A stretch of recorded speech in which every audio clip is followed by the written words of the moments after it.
Prepare-se para embarcar em uma jornada repleta de aprendizado, motivação e histórias de sucesso. Doses Milionárias, um programa que vai te proporcionar as ferramentas necessárias para conquistar seus objetivos e impulsionar sua vida pessoal e profissional. Doses Milionárias. Apresentação: Leonardo Rabelo.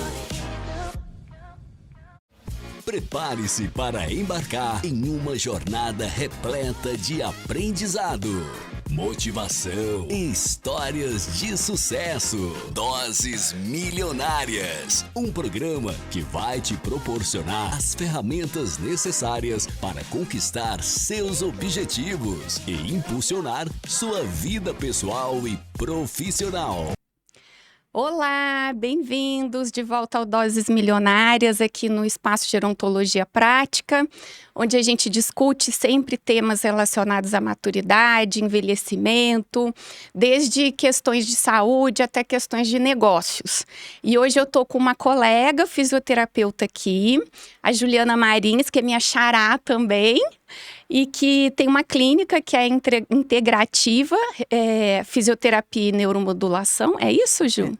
Reabilitação e neuromodulação. Ela vai falar melhor, um pouquinho mais sobre a clínica e tal. E hoje a gente vai falar de um assunto super importante, que são as doenças neurológicas e a reabilitação desses pacientes.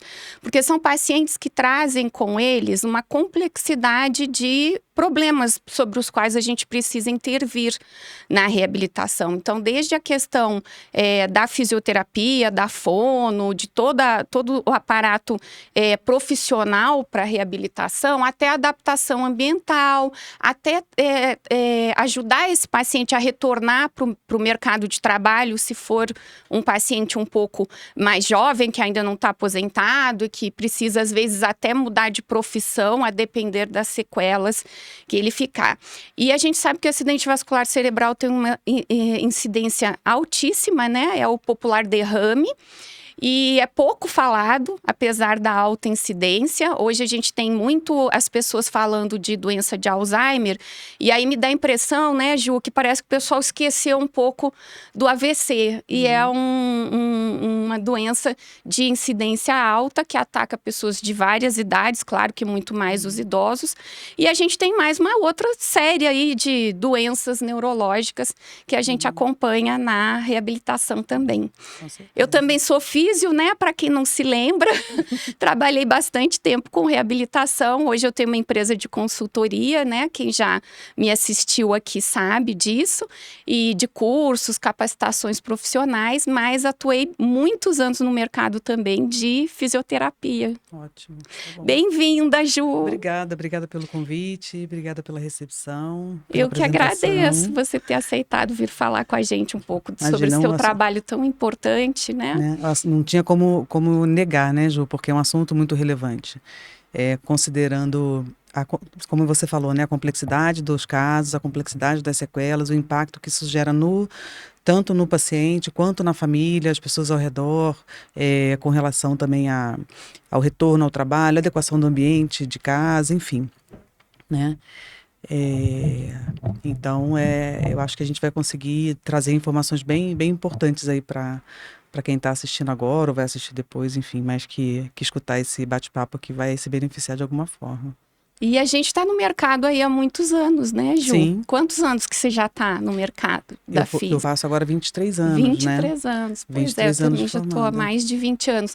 E a gente viu aí ao longo desses anos todos o surgimento de outros recursos, né? Para tratamento desses pacientes. Porque muitos ficam com sequelas que muitas vezes parecem permanentes e até se adequam a viver com aquela sequela, enfim. Mas a pessoa está sempre buscando uma forma de resolver, de melhorar, até porque a gente tem o acúmulo das questões do envelhecimento. Então, às vezes as pessoas me perguntam assim, mas AVC é uma doença progressiva, que nem esclerose lateral amiotrófica, que nem outra doença? Eu falo, não, gente, não é progressivo. A questão é que as pessoas todas envelhecem, né, Ju? E o aumento da expectativa de vida não foi só para quem não tem uma sequela, é para também quem tem, Sim. né? Então, o processo de envelhecimento dessas pessoas, digamos assim, que até jovens que sofrem AVC por uma série de condições, eles também vão envelhecer, né? Então, é interessante você falar isso, porque essa semana me ligou uma paciente que acabou ficando amiga, né? Porque a gente fica muito tempo acompanhando, que eu acompanhei no Filha SARA. da família, né? Que eu acompanhei no SARA, então eu conheço os pais dela, eu conheço toda a história dela, já tem 11 anos de Foi mais AVC. pertinho um pouquinho, Ju, vou te interromper. Melhorou? E ela me procurou para uma reavaliação. Né? Por quê? Porque, assim, o tempo está passando, eu a conheci quando, assim que ela teve o AVC, né? E 10 anos, 11 anos depois, ela ainda tem demanda.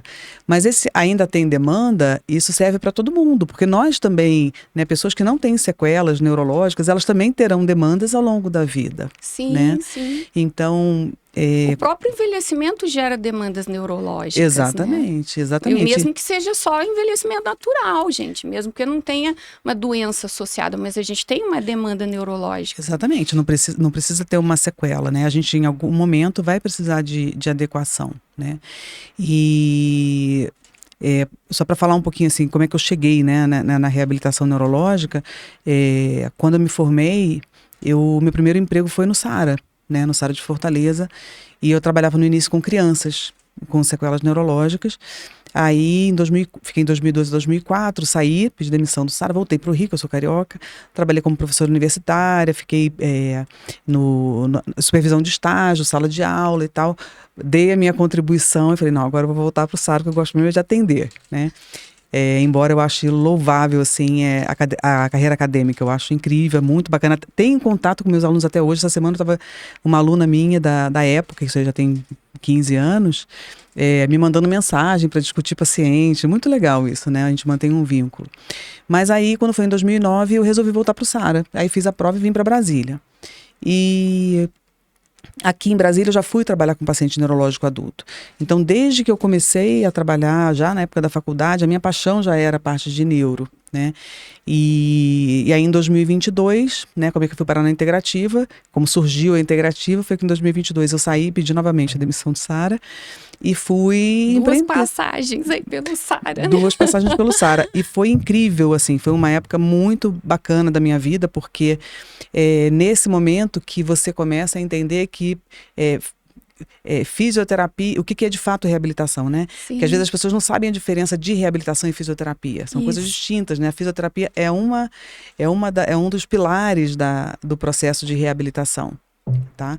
Então, no início, a integrativa era fisioterapia e reabilitação. E eu tirei o nome fisioterapia justamente porque a minha intenção é ampliar essa visão. Porque no SARA a gente trabalha, né, o SARA trabalha muito em equipe. Eu acho que esse é um grande diferencial do SARA. E foi uma coisa que me moldou, foi um estilo de trabalho, né, que me moldou, trabalhar em equipe interdisciplinar. E, obviamente, foi uma escola para mim no sentido de conhecer muito da atuação de outras áreas também. Né? Então, a gente conseguindo esse olhar um pouco mais voltado para a questão da comunicação, né? Seja com a fonoaudióloga, seja com um psicopedagogo, com um psicólogo, com um terapeuta ocupacional, são profissionais que agregam muito também. Porque a ideia que as pessoas têm é assim, não teve um AVC, ou tem doença tem que fazer fisioterapia.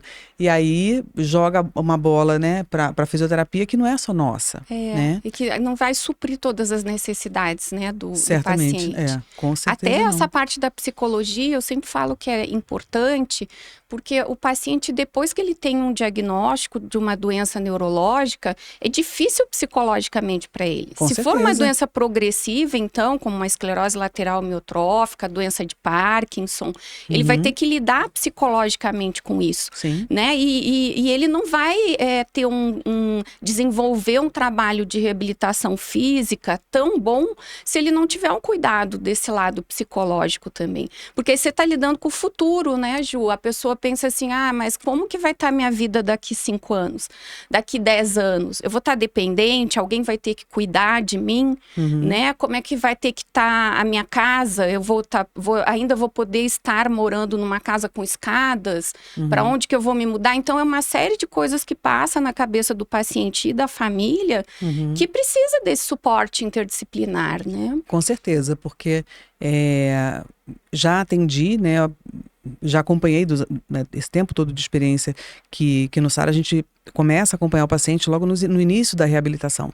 Então a gente muitas vezes acompanha acompanhei durante anos esses pacientes, desde o momento que eles saem do hospital até o retorno para casa e o retorno à vida, né? E esse momento de transição, ele é um momento muito difícil, porque aquela pessoa que era antes do AVC é uma pessoa com outras necessidades agora, uma pessoa diferente, com outro, né, em alguns casos tem alteração do comportamento, tem casos com uma depressão associada. A gente sabe que pacientes com Parkinson, com AVC, né, mais de 30% deles podem cursar também com quadro de depressão, e isso tudo vai interferir no desempenho dele de todas as atividades, né? Então as pessoas focam muito na fisioterapia e acabam por deixar de lado aquele momento do dia a dia que a gente faz no automático: pentear cabelo, escovar dente, né, usar o banheiro, tomar banho, sair de casa, só que agora não está andando, vai na cadeira de roda, vai com uma bengala,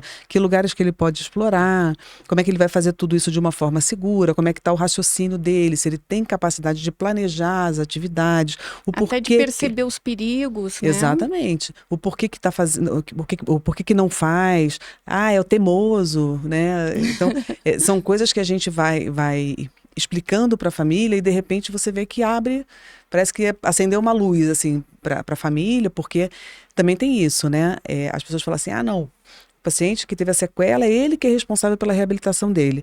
Na verdade, não é bem isso, porque se a gente fosse fazer um esquema, um desenho, digamos assim, né, da composição da equipe de reabilitação, no centro está o paciente, porque é tudo centrado nele, e o primeiro círculo em volta dele é a família. Sem dúvida, né? sem dúvida. E depois é que vai entrar a equipe de reabilitação, porque ele vai fazer fisioterapia, vai fazer fono, vai fazer TO 2, 3 vezes por semana. E o dia tem 24 horas, a semana tem 7 dias e por aí vai. Então, se não houver o engajamento da família, e isso porta de hospital, porta do consultório para fora, a gente não tem sucesso. Isso Exatamente. É fato, independente do diagnóstico, seja doença progressiva ou não.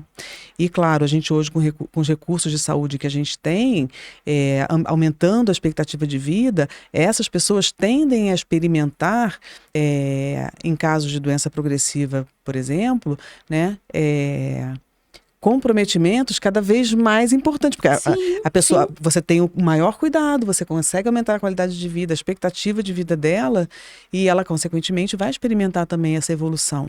Sim, até o acúmulo de problemas do próprio envelhecimento natural, né? Que é o que a gente estava falando antes.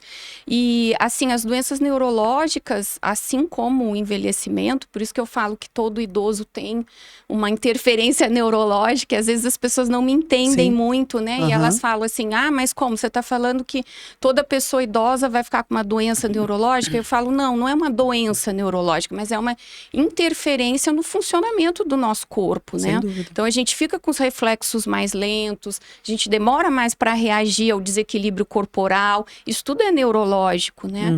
E quando a gente tem a doença neurológica interferindo nesse processo, se somando a esse processo, toda aquela relação desse corpo com o ambiente, ela muda mais ainda, né? Então, assim, a gente vê histórias de pessoas que foram... eu trabalhei no Ministério da Saúde com síndrome pós-pólio, né? E é interessante porque a síndrome pós-pólio é uma doença, né? Durante muito tempo se pensava que pós-pólio não existia, que era só do envelhecimento do paciente. Hoje se compreende melhor isso. Mas eram pacientes que foram independentes, se reabilitaram, foram independentes, e aí eles voltaram a ser dependentes. E aí eles ficaram idosos e ficaram mais dependentes ainda, né? E aí, quando a gente fala de família, que você está falando, você precisa engajar todo mundo, porque às vezes você vai ter que interferir na casa dele. Você vai ter que mexer num banheiro que é usado por todas as pessoas da família. Se for uma casa que tem um banheiro só, né? Você vai ter que, às vezes, mudar esse paciente de quarto. Você vai ter que interferir sobre esse ambiente do quarto. Então, assim, é todo um conjunto que precisa da colaboração da família. E eu acho, Ju, a gente se propôs a falar de neuromodulação também, que eu acho que é super importante da gente falar, porque muitas pessoas não conhecem, que isso também causa um desconforto psicológico no paciente, sabe? E contribui muitas vezes com o surgimento da depressão, né? Ah, não tem a menor dúvida, principalmente porque quando você tem, que é isso, né? A gente tem uma expectativa de vida aumentada, as pessoas podem ter um AVC com 60, 70 anos, ou enfim, até antes. Mas o fato é que muitas vezes existe uma inversão da relação. Isso. Porque agora não é mais a mãe que cuida do filho, é o filho que vai cuidar dos pais.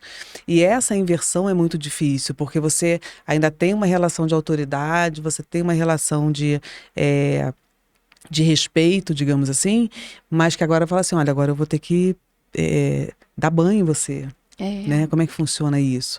Né? Às vezes é um filho cuidando da mãe, e aí tem a questão, né? A mãe quer privacidade, não quer que o filho veja, enfim.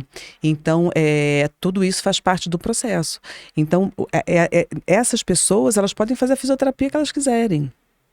Né? Porque se isso não for, assim, se o que se espera não for transmitido para casa, para as pessoas que estão lidando, né? Até no próprio manejo, em pessoas que ficam com alteração de comportamento, alteração da fala, enfim, e tem as alterações de humor também que podem interferir muito, esse processo do enfrentamento e da reorganização não só do ambiente, mas da cultura da família, da estrutura familiar, de quem está cuidando, quem não cuida, quem cuida, passa para o filho, passa para o outro, porque geralmente acumula a responsabilidade sobre uma pessoa. Que é a sobrecarga do cuidado. Que é a né? sobrecarga... Eu acabei de lançar um curso, exatamente, né, falando sobre isso, depois vou falar mais sobre ele para vocês.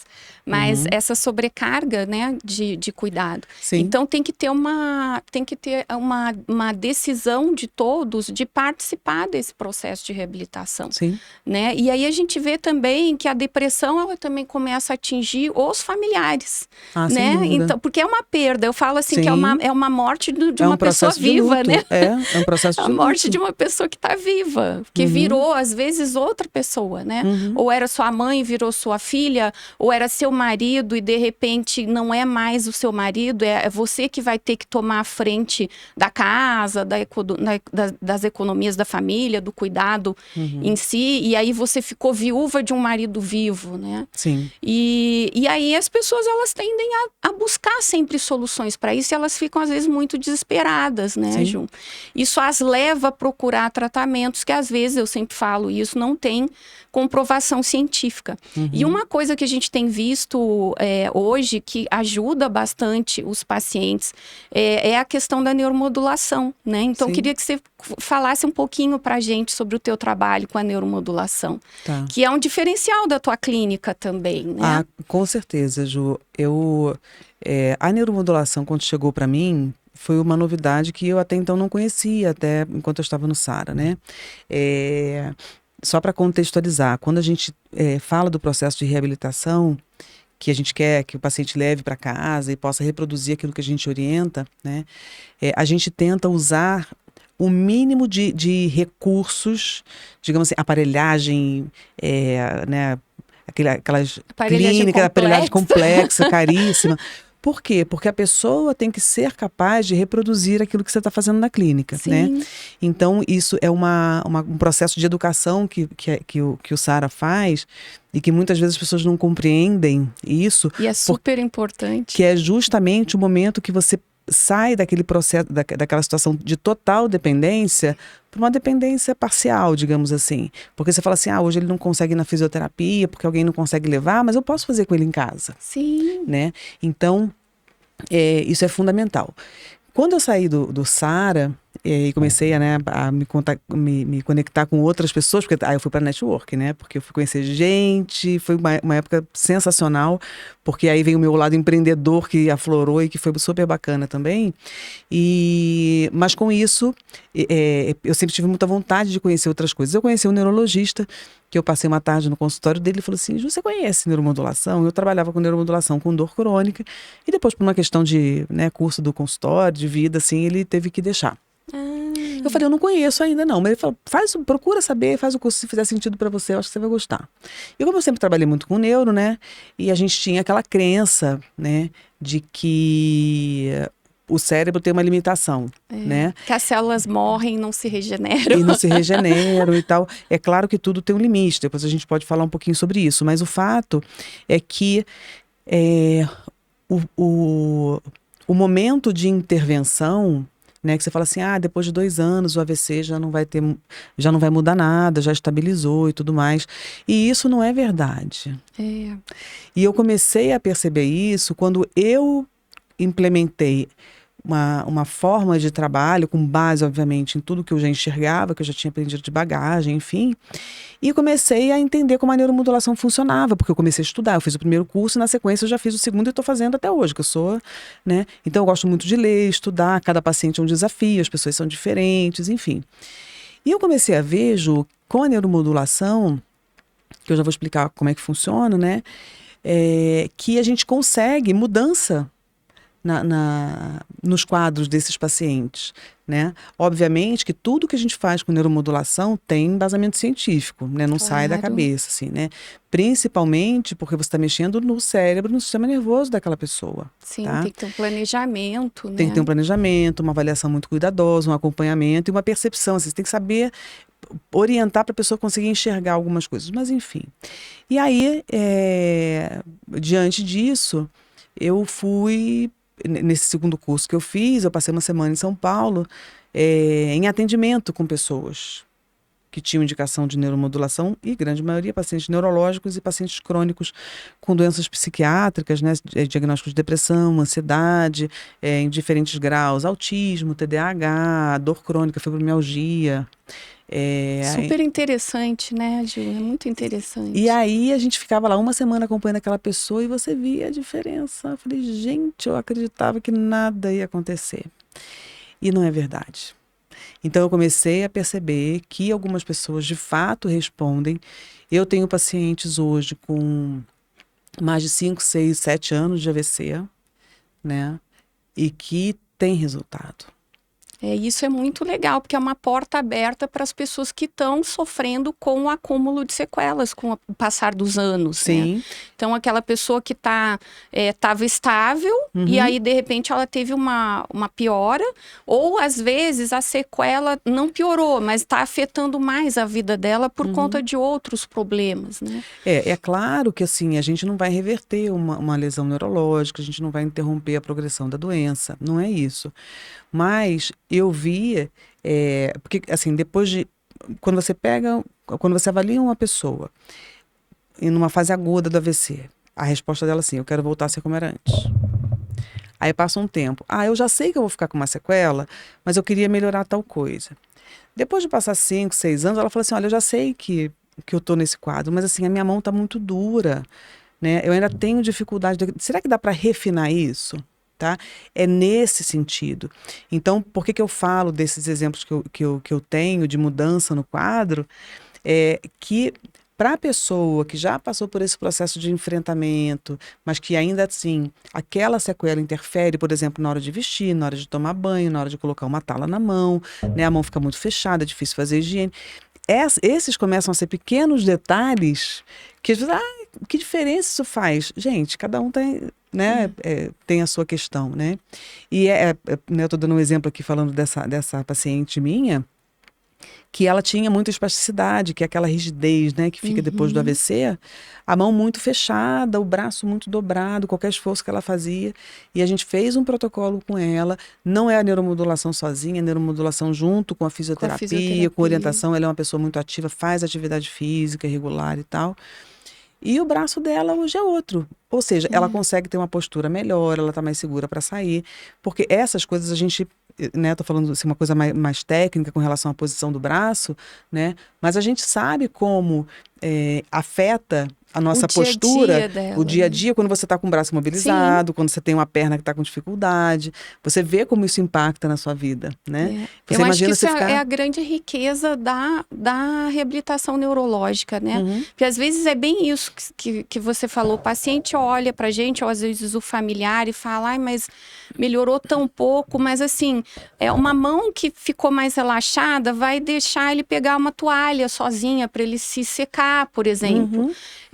Um braço que está menos dolorido, ele vai conseguir comer sozinho, ele vai voltar a pentear o cabelo. Então eu falo assim, a gente vive de pequenas coisas, né? A minha vida toda eu trabalhei com essa parte de reabilitação neurológica e reabilitação de idosos. E então é muito parecido, porque nós vivemos dos pequenos ganhos, porque os pequenos ganhos, eles são ganhos enormes para o paciente. Funcionalmente, né?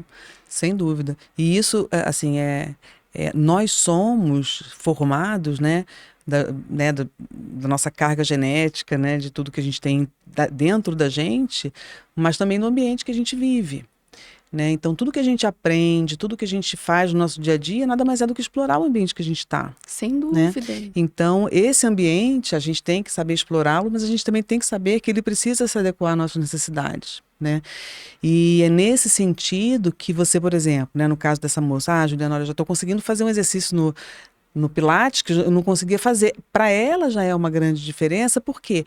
Porque esse exercício vai fazer diferença numa dor que ela pode ter no braço, porque o braço fica muito parado, ela já não conseguia mobilizar, a posição que ela vai dormir, o jeito que ela se levanta da cadeira, ela está muito mais rápida. Antes ela só andava de bengala, hoje quando ela vai no consultório, ela sai e não está nem aí.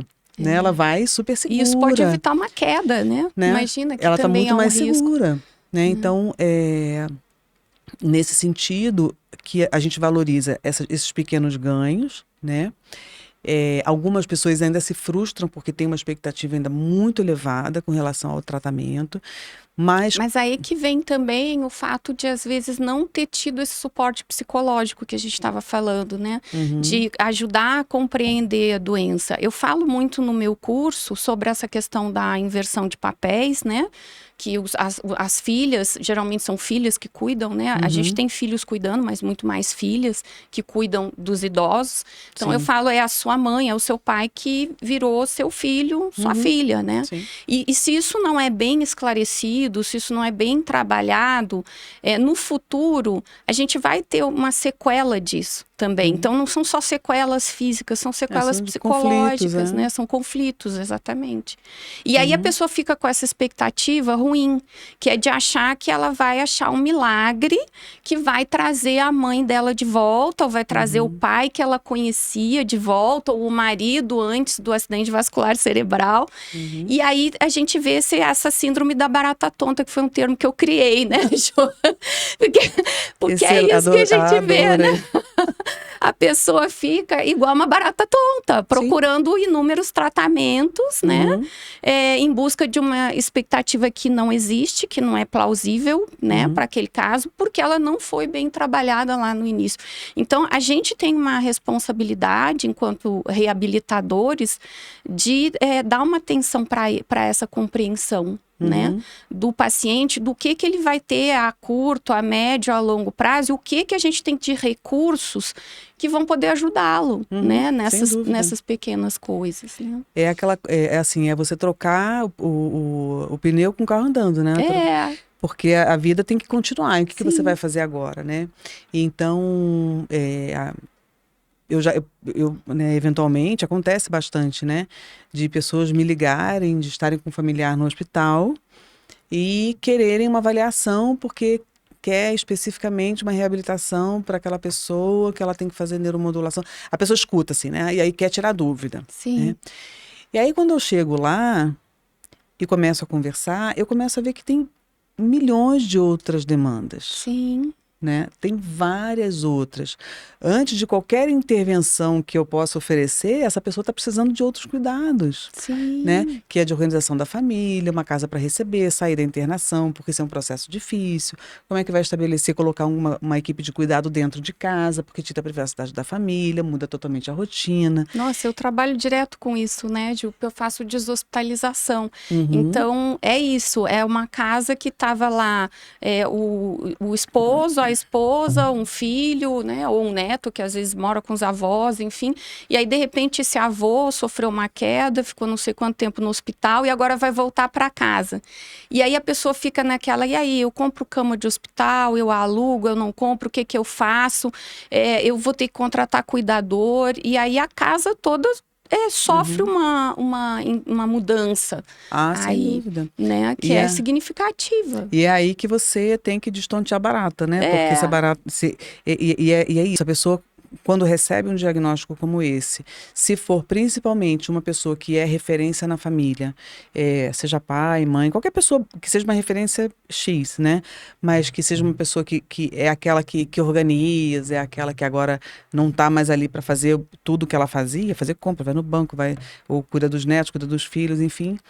Então, a família entra meio num desespero. Total. Vou fazer um monte de coisa, tudo que eu puder. Tá errado isso? Não, não tá errado. Mas é importante, Ju, isso é uma coisa que eu sempre reforço. Procure um profissional que vai enxergar para você, que vai te ouvir. Porque o te ouvir não significa fazer o que você quer. Né? Porque a pessoa pode falar assim, olha, eu quero que ela faça fisioterapia, não sei o que, não sei o que. Não, mas eu quero... Não. Porque às vezes não é o que a pessoa precisa. Porque não é o que a pessoa precisa. Né? Então, por exemplo, eu volta e meia recebo um contato assim, de pessoas perguntando sobre indicação de órtese. Né? Não sou terapeuta ocupacional, tenho mas experiência. Você é ótima nessa parte das órteses, tenho viu, experiência. gente? Quem tá precisando de órtese, a Ju é super especialista nessa área. Pela minha experiência no Sara, porque... Que trabalha muito, né, com órtese e Sara. A gente trabalhava muito lá e eu passei um tempo também na oficina ortopédica, né, porque a gente tem um lado fundamental do terapeuta ocupacional, porque ele tem o traquejo, aquela manha, né, de desenvolver, eles são muito criativos, né, e o fisioterapeuta vai trabalhar junto, né, na hora de fazer o treino ali, de botar o paciente para usar a parafernália lá, né. Mas, enfim, então na época eu trabalhei um tempo na oficina ortopédica, então isso me deu uma experiência com órtese. E às vezes as pessoas, por exemplo, vou dar um exemplo simples, que é simples pra gente que trabalha, mas às vezes pra família ainda fica um estigma, né? A pessoa tá acamada, ela tem uma deformidade dos pés, o pé tá na ponta. Ela não levanta, ela não, né, aquele pé não interfere em nada para ela, mas a família tá incomodada com a posição do pé. Juliana, não é bom botar uma órtese? Então, assim, ao invés de falar assim, olha, eu quero uma órtese, vem aqui fazer, porque tem gente que vai lá e faz. Sim, muito. E que não vai ter nenhum ganho funcional. Então, a gente tem que... É custo-benefício. Eu já atendi pacientes, né, a vida inteira, depois de tantos anos, que a pessoa já tinha gastado não sei quanto, a família gasta, eles vão investindo financeiramente em coisas que falam assim, não, olha, usou isso aqui 2 vezes, usou isso aqui 3 vezes, gastou com R$2.000. Então, sempre a gente não compra uma bengala sem me falar. Isso é super importante. Porque, assim, é muito bom você ter a praticidade de entrar numa farmácia e comprar uma bengala. Sim, né? Mas às vezes não é a bengala que vai ajudar para aquele caso, né? Então, assim, eu já avaliei muitos pacientes que tinham um monte de aparato, um monte de coisa, Nossa, tudo é super encostado. comum, né, Ju? A gente chegar em casa, eu que atendo em casa fazendo adaptação ambiental, é super comum eu chegar na casa do paciente, tá lá, tem um canto da sala lá que tem uma bengala que foi de 4 pontos, que foi comprada e não deu certo, não sei por que alguém indicou, uma outra bengala que aperta um botãozinho, faz barulho, aí o paciente não gostou, aí tem um andador, aí tem uma cadeira de banho com roda, uma cadeira de banho sem roda. E as pessoas começam a compra e as coisas não são bem indicadas. Isso, exatamente. Não tem um fundamento. E é aquilo que você falou, o paciente, ele tem que procurar um profissional honesto e competente. Sim. Porque as pessoas querem vender. Eu sempre falo para quem tá saindo do hospital, se você sair o seu familiar tá saindo do hospital e você for lá na loja, a pessoa vai te vender ter uma cama hospitalar chiquérrima, caríssima, com 1000 controles remotos e tal. Enquanto que, às vezes, para o caso do paciente, nem precisa cama hospitalar. Né? Nem vai precisar. Sim. Então, é complicado isso. É complicado. Eu sempre falo, né? Assim, toma cuidado com o que vai fazer. Um exemplo disso, né? Que foi um exemplo bem pessoal. Uma conhecida, mãe de umas amiguinhas da minha filha, a mãe dela tinha tido um AVC. Aí eu encontrei com ela na rua, ela falou assim, Ju, eu queria muito que você fosse lá em casa visitar, avaliar minha mãe, porque eu acho que ela tem que fazer fisioterapia, fazer neuromodulação e tal. Eu falei, ela tá acamada, saiu do hospital e a gente tá lá tentando encontrar tratamento para ela. Eu falei, tá bom, eu vou lá pra gente conversar. Quando eu cheguei lá, era uma senhora que ainda estava acamada, muito dependente e tal. Aí eu comecei, ela tem cadeira de roda? Ela tem isso, ela tem aquilo, tá fazendo a fisioterapia que vem em casa, dormir, quer? Tá.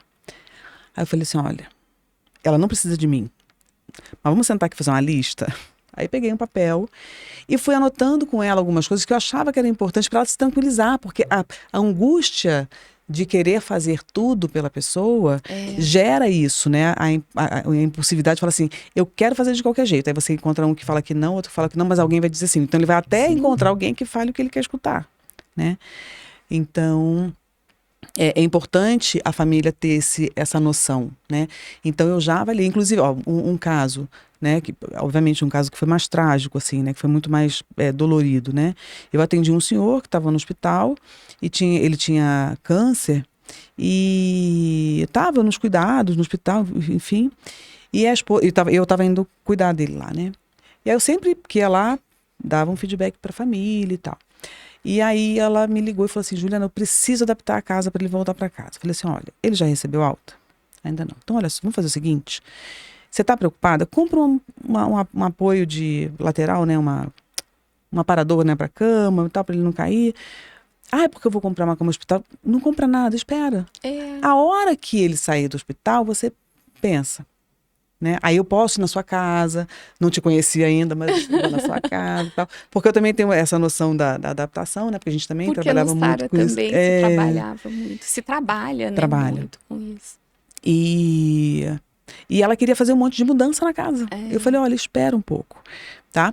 Obviamente que esse foi um caso mais trágico, o senhor faleceu no hospital, né? Então, esse cuidado de você segurar um pouquinho, olha, espera. Não, eu não estava esperando que ele falecesse, não é isso.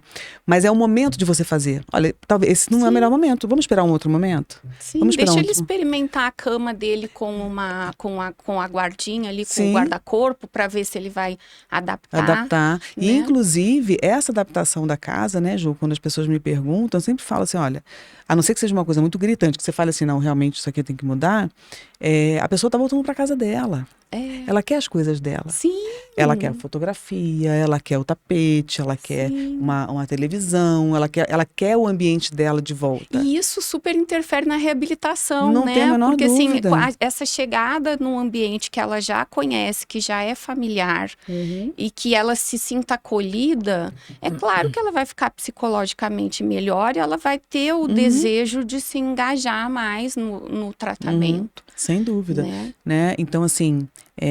Não dá para devassar a casa. Eu sempre falo isso, gente, não devassem a casa da pessoa idosa, porque tem gente que quer fazer a limpa, né, na hora da adaptação ambiental, aí que quer tirar o aparador que é cheio de porta-retrato, quer acabar com a estante, que às vezes tem itens de colecionador ali, de coisas da vida do idoso, então tem que ir um pouquinho devagar, né? Sim, com Primeiro certeza. A gente interfere na segurança, depois a gente vê como a gente vai mexer com essa decoração, com as cores, com a interferência que esse ambiente tem sobre o humor dessa pessoa, né? Então tem que ser uma coisa gradual, mas as pessoas elas ficam muito ansiosas. Ficam, né? exatamente. E elas acabam indo, elas se desgastam emocionalmente, se frustram muitas vezes, nesses casos, assim, a pessoa, como eu atendo, né, pessoas com doença crônica, às vezes eu chego num momento um pouquinho mais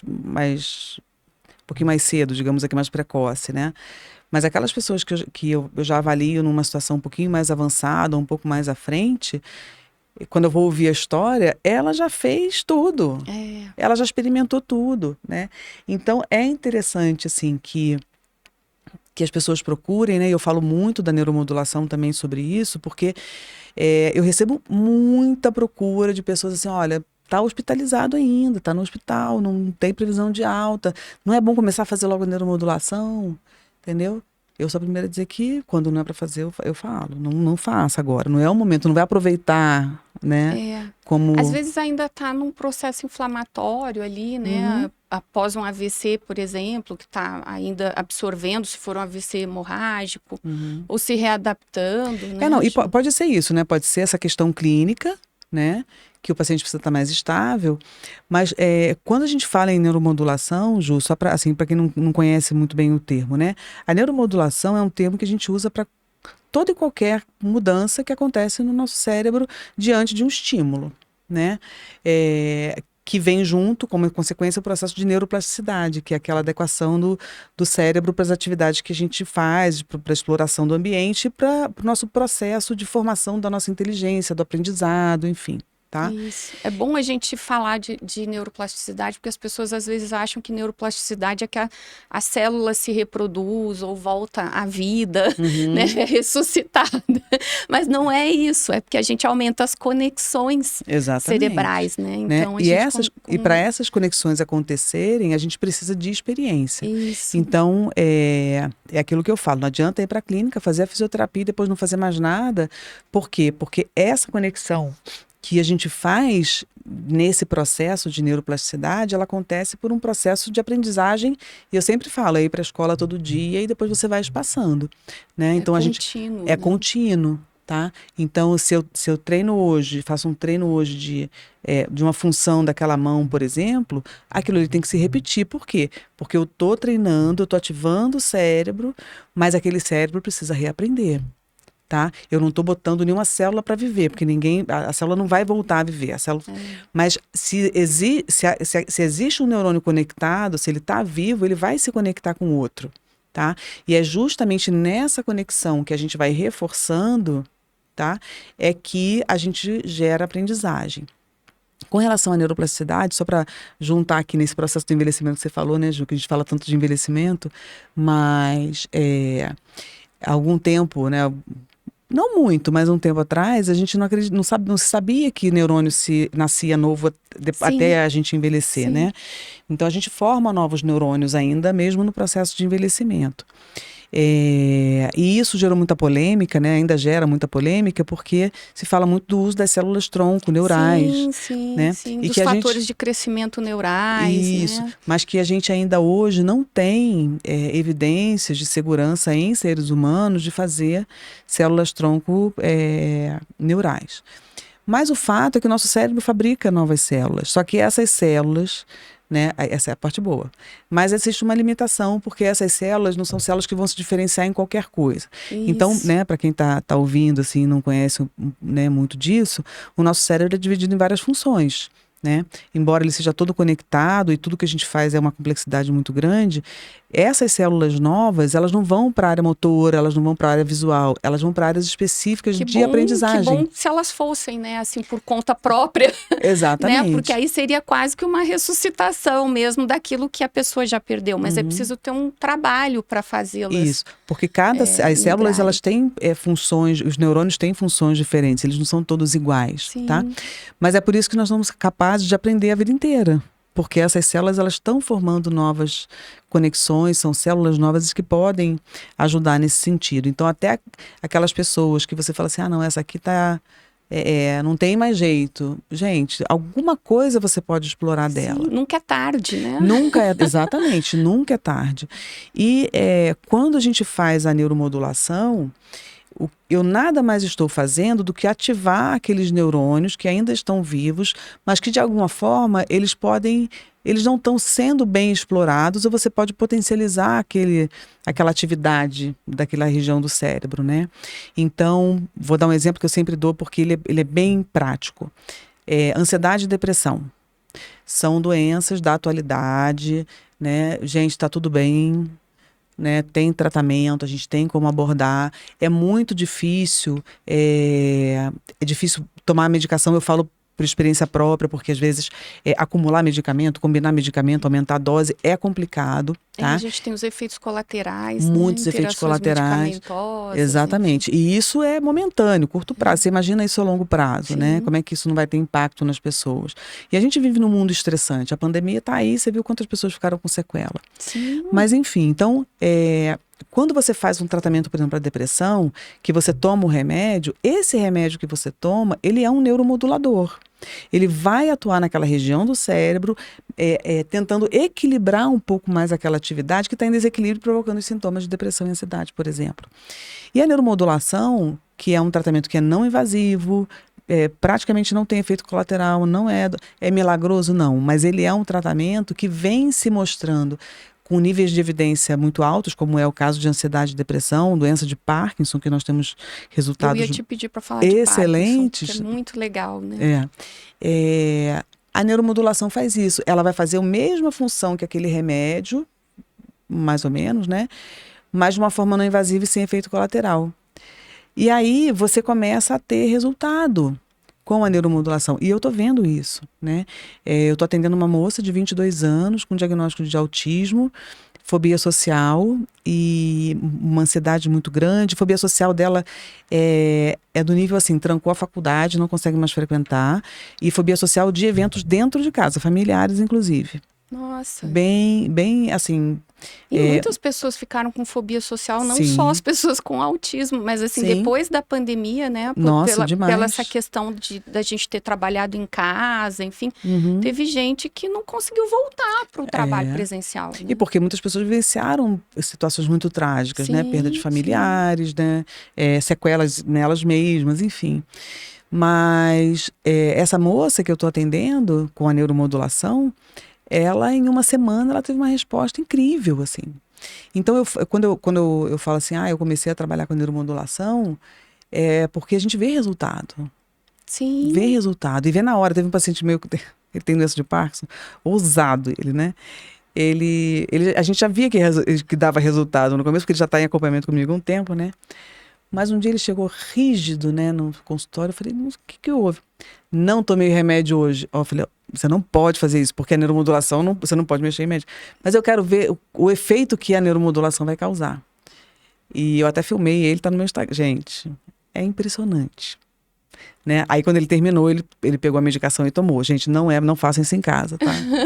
Não deixem de tomar o remédio. Não deixem de tomar o remédio, isso é muito feio.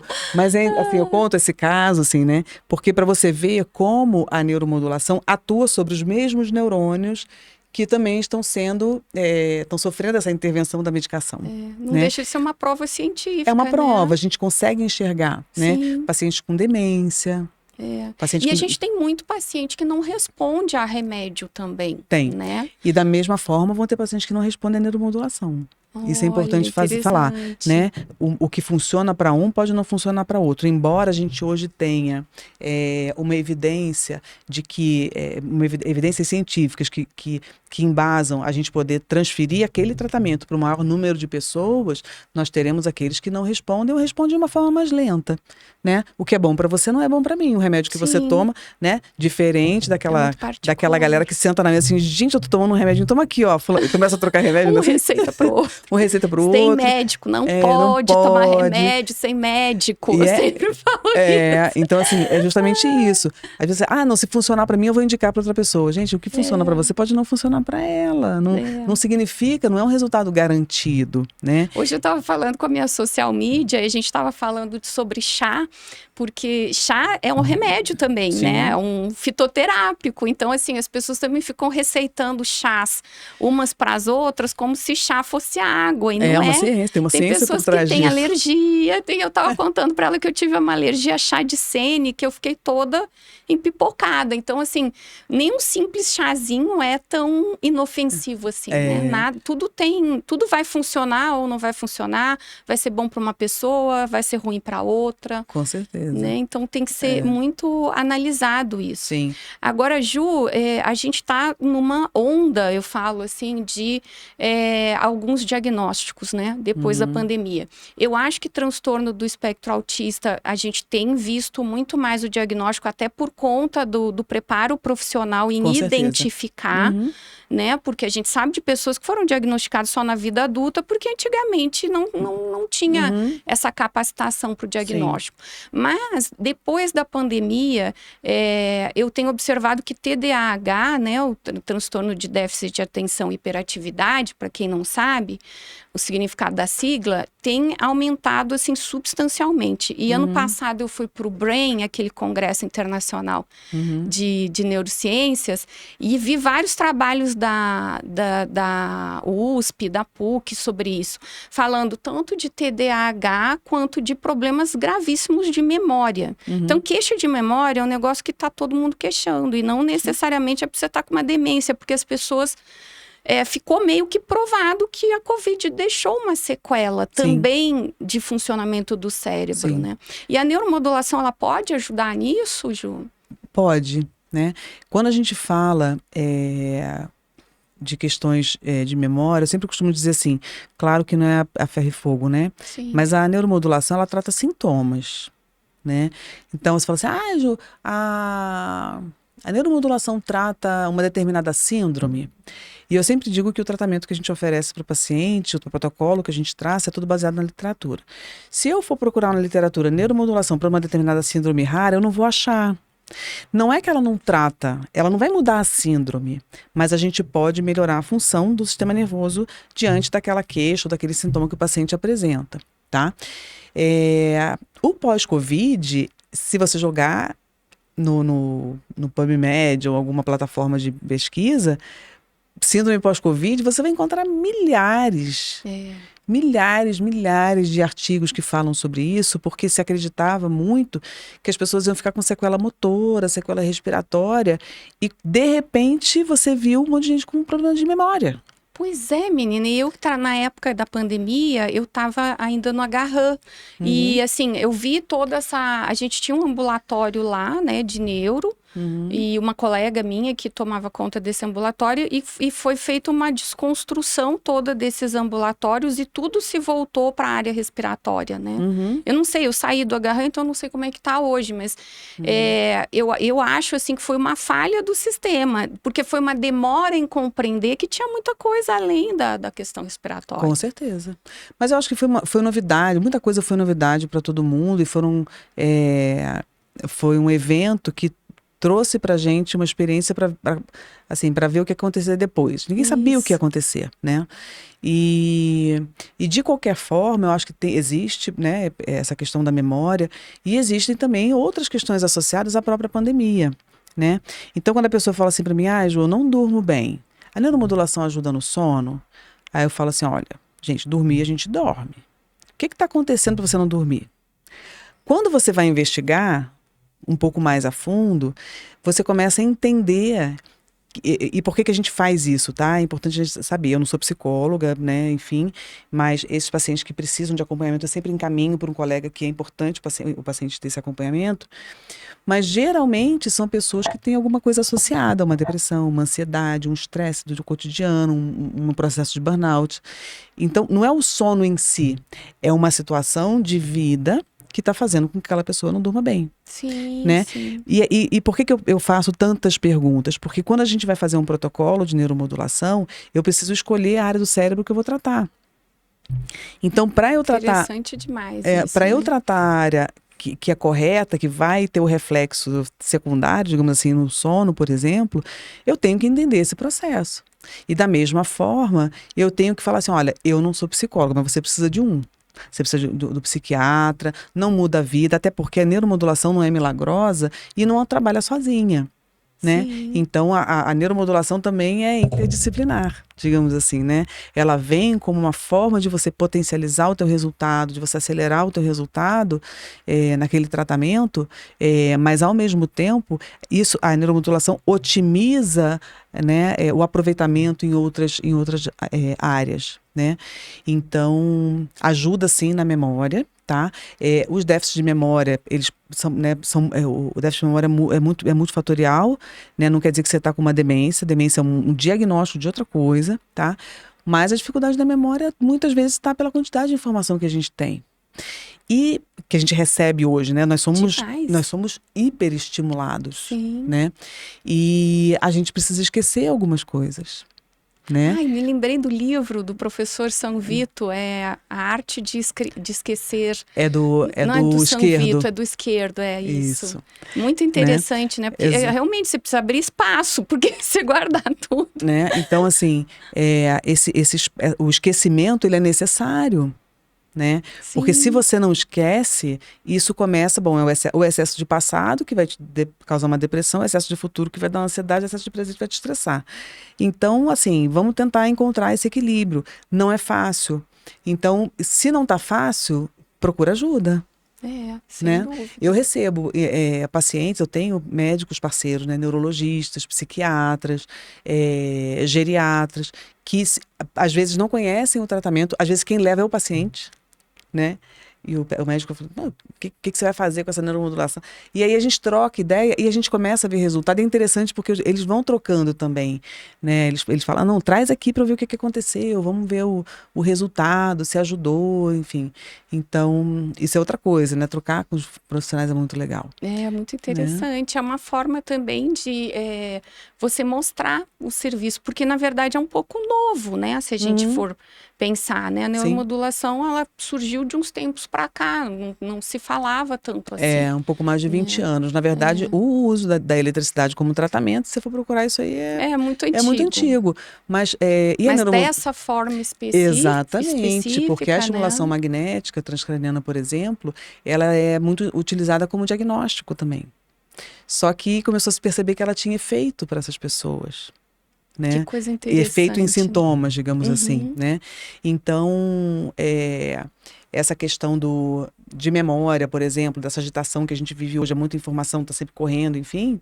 Se você pergunta assim, o que funciona para uma criança com TEA, por exemplo, como eu dei o exemplo dessa moça, você vai ter uma melhora do comportamento social, da verbalização, uma diminuição da ansiedade, comportamento repetitivo, estereotipia, né, a interação. Ela tem quantos anos, Ju? Essa moça tem 22. Tem 22. 22. Mas as crianças podem usar também. Crianças também podem fazer, tá? Nesses casos, a gente precisa ter um pouco mais de cuidado, escolher bem o equipamento, né? E interagir, né, com a família. E, de preferência, tentar executar em ambientes que sejam favoráveis para a criança. Porque, dependendo do nível, né, do TEA, por exemplo, são crianças que não aceitam muito, elas já têm uma restrição de ao contato, toque, né? Enfim, e que não compreendem muito bem, elas não engajam muito bem no tratamento, tá?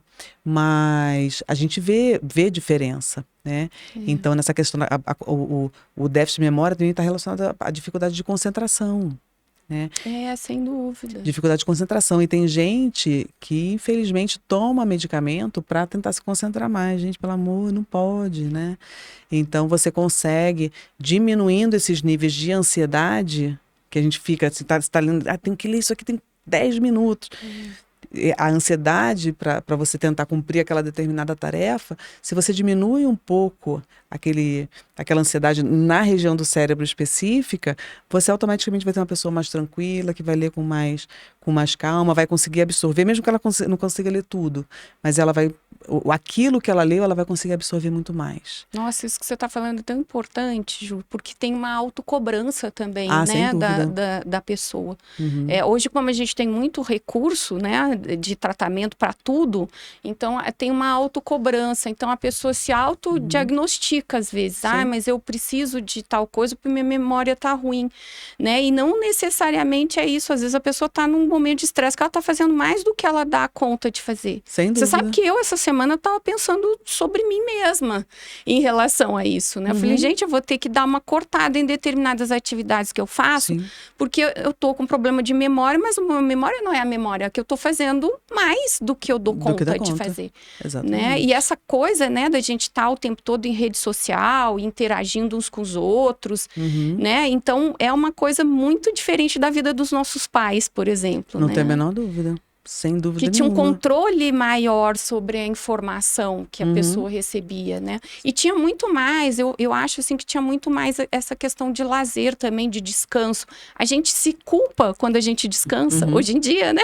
Você está se culpando porque você tirou uma tarde sem trabalhar. Gente, eu não sei se acontece só comigo, não. Vê se acontece com vocês também. Quando eu vejo filme de época, que não tinha eletricidade, não tinha televisão, não tinha nada, eu falo assim, gente, o que as pessoas ficavam fazendo o dia inteiro? né? Você fica entediada porque a pessoa não fazia nada, mas é porque a gente faz coisa demais. Sim, né? A verdade sim. é essa, né? Elas liam, elas davam passeios na rua. Eu falei assim, eu tô precisando ler um livro, assim, eu tô precisando voltar um tempo. Eu fiquei 15 dias sem internet na minha casa. E por um problema lá que teve no cabeamento, enfim. Mas eu tava super incomodada, porque eu queria ligar o computador, mas a Guilhermina, que é minha filha, também queria ver a televisão, e a televisão, a gente só usa a televisão com internet. Hoje Então, em dia só com internet. então você vê como isso limita a nossa vida. Sem né? dúvida. E isso não pode ser, né? Infelizmente acaba sendo, né? Um motivo de estresse. Será que a gente tem como adaptar de uma outra forma? Né? E é a leveza, né? A gente tentar trazer um pouco mais de leveza para a vida, e né? para os pacientes neurológicos também, porque às vezes a pessoa ela fica naquela, ai, bom, agora eu tô aqui, tive um AVC, tive uma sequela, fiquei hemiplégico, então que eu vou fazer? A pessoa fica muito desesperada, porque ela acha que ela está inútil, né? Que ela tem que voltar logo, o mais rápido possível, para aquele alto nível de performance, né? Eu tive uma paciente que eu gosto muito de falar dela, dona Anali, porque ela falava muito, ela já faleceu, infelizmente, que ela mudou a vida dela depois do AVC, porque só depois do AVC é que ela percebeu que ela podia parar, que ela podia viver a vida, que ela podia curtir, que ela podia se divertir. Olha só, gente. Interessante, né? E é isso mesmo, né? A gente tentar encontrar isso é a reabilitação. Né? Nada mais é do que a gente tentar encontrar formas de ter prazer em coisas que a gente tinha ou que a gente nunca soube que poderia ter. E é importante, como você falou, né? Profissionais que acolham, que escutem e que a gente seja um pouco mais humano, né? Sem que eu dúvida. falo para o paciente, gente, fisioterapia é chato demais, gente. Você vai ficar... Vai tomar um sorvete, vai tomar um milkshake. É repetitivo, né? E é uma obrigação, a pessoa fica... E quando você chega no paciente, ele tá fazendo um monte de terapia, fala assim, gente, olha só, vamos segurar um pouquinho? Será que não é mais legal assim hoje você ir tomar um café no shopping? Nossa, mas às vezes a gente tem que falar pra família, né? Tá com coisa demais, vamos tirar um pouquinho. Eu falo assim, inclusive assim, se quiser me tirar, eu saio, fico um tempo fora. Depois eu entendeu? volto. Eu já me dei alta, assim, falei, não, vai lá tomar o seu milkshake, vai tomar o seu café, porque é muito cansativo. Imagina pra gente, né? Sem dúvida. Qual é a diferença? É que muitas vezes o paciente não escolhe. Quem escolhe é a família. Por isso que o trabalho com a família ele é tão importante, é importantíssimo, né? A gente poder ter esse contato com a família e conversar com a família. E priorizar. Isso. Priorizar. A gente está chegando ao fim aqui, já acabamos o nosso tempo. Gente, eu passa queria 2 horas, voando, né? Mas você vai voltar, Ju, porque a gente tem aqui muito que conversar ainda. Com certeza. Se tivesse 3 horas aqui, a gente ia ficar tarde. A gente tem história para contar, né? Mas mais de 20 anos trabalhando na área. Então, histórias não nos faltam, pacientes, exemplo não nos faltam, vivências, né? Mas é isso. Então, a gente vai marcar para você voltar aqui de novo para conversar mais um pouco. Ótimo. Mas eu queria super te agradecer por ter aceitado o convite e estar aqui falando um pouco pra gente sobre essa sua experiência, sobre a clínica. Queria que você deixasse os contatos da clínica, falasse que tipo de pacientes que você atende lá, pra gente... Então, lá eu atendo pacientes neurológicos, geralmente são pacientes adultos, né? Hoje está mais voltado para o paciente adulto, que tem a sequela de AVC, doença de Parkinson, demência, esclerose múltipla, polineuropatias, né? Enfim. Idosos também, que querem voltar a fazer uma atividade física, ainda tem receio de ir para uma academia, a gente também trabalha essa questão do retorno, né? Da fisioterapia geriátrica. E o paciente com neuromodulação. Na neuromodulação, a gente atende esses pacientes neurológicos, né? Pacientes idosos, mas são queixas específicas. Nesse caso, quando entra a neuromodulação, a gente já entra também com pacientes psiquiátricos, né? Com diagnóstico de ansiedade, pode ser uma ansiedade passageira, pode ser um estresse do dia a dia, situações do cotidiano, né? A gente tem como trabalhar de uma forma bem eficiente. Esses pacientes neurológicos também trabalham, a gente também trabalha com neuromodulação. E aí, nesse caso da neuromodulação, a gente também consegue atuar em crianças, né? Crianças, adolescentes, jovens adultos que estão com diagnóstico de TDAH, TEA, a gente também consegue trabalhar. O consultório fica aqui na Asa Norte, no setor comercial norte, no edifício America Office Tower. A gente tem uma sala que fica logo no térreo, logo na entrada. E nós temos também no primeiro andar um ginásio de reabilitação, que a gente consegue voltar mais para a fisioterapia, com realidade virtual, com esteira, com todo equipamento que a gente pode também trabalhar esses pacientes, né? Nessa questão da fisioterapia, né? E o telefone... Posso falar? Fala, Tem que falar 61. telefone. Tá aparecendo também aí o seu Instagram Tá. no, É na 61 tela. 99961 9996, que é o nosso contato de WhatsApp e telefone também. Fala Pra- de novo, Ju. É o 61 99961 9996.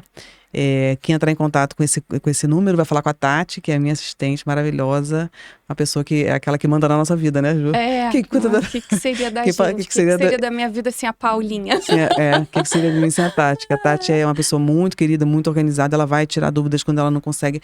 Eu também entro em contato com meus pacientes, sabe? Quando ela vê, assim, que a pessoa tá com dúvida, a doutora Juliana vai ligar para você. Eu ligo, a gente conversa, é bem bacana, assim, antes da gente marcar a primeira consulta.